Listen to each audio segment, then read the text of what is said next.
Dalam 2 episode pertama, kita sudah paham struktur dan kuasa rasmi dalam swatan MDB.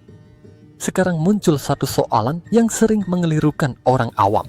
Bagaimana seseorang yang tiada jawatan kerajaan boleh mempunyai pengaruh besar dalam urusan berbilion ringgit? Inilah episode yang menjawab soalan itu. 1. Siapa J.A.O.Lo? Secara ringkas and fakta, Joholo atau Lo Taek Jo bukan ahli politik, bukan pegawai kerajaan, bukan pengarah satun MDB. Namun menurut The Edge, namanya muncul berulang kali dalam transaksi, rundingan, dan aliran uang berkaitan waktu MDB. Ini bukan dakwaan kosong. Ia datang daripada keterangan saksi, dokumen keuangan, siasatan antara bangsa. 2. Bukan jawatan, tapi akses. The Edge menekankan satu perkara penting. Pengaruh Jolo bukan melalui jawatan, tetapi melalui akses. Akses kepada pembuat keputusan, bank antarabangsa, struktur keuangan luar pesisir. Mudahnya begini, dalam sistem keuangan besar, orang yang tahu siapa nak telefon dan bagaimana urus transaksi boleh menjadi lebih berkuasa daripada orang yang ada jawatan rasmi.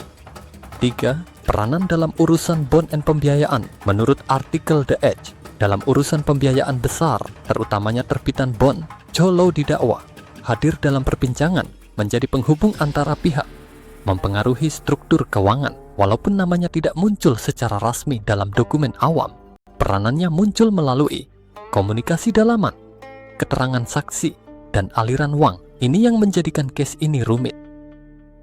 Struktur proksi and syarikat luar pesisir. The Edge menerangkan bahwa aliran uang 1 MDB tidak bergerak secara terus.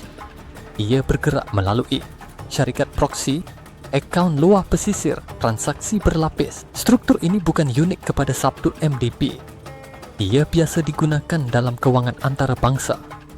Bezanya dalam kes ini, jumlah uang sangat besar, kawalan sangat lemah, dan pemantauan tidak mencukupi. Disinilah peranan individu seperti Joholo menjadi kritikal. 5. Status semasa Jolo.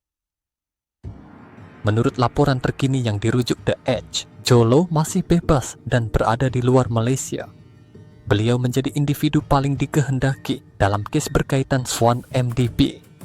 Kerajaan Malaysia masih memburu ekstradisi, masih meneruskan usaha pemulihan aset. Ini menjelaskan satu realiti penting. Undang-undang negara tidak sentiasa boleh menjangkau individu yang berada di luar bidang kuasa. Kenapa peranan ini penting untuk difahami? Ramai orang bertanya, kalau dia bukan pegawai kerajaan, kenapa namanya penting? Jawabannya mudah, karena dalam skandal keuangan besar, orang yang mengatur aliran uang selalunya tidak duduk dalam struktur rasmi. Mereka duduk di antara sistem, institusi, dan individu berkuasa. Memahami peranan ini membantu kita faham kenapa kes pod MDB tidak boleh dilihat secara hitam putih. 7.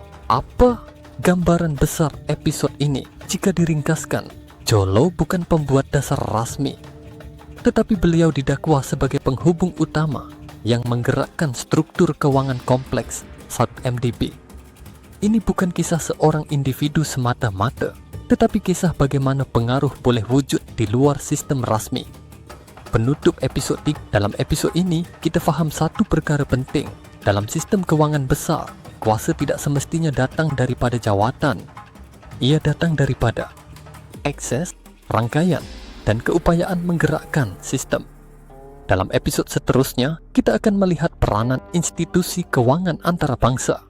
Bagaimana bank global terlibat dan kenapa negara lain bertindak lebih awal.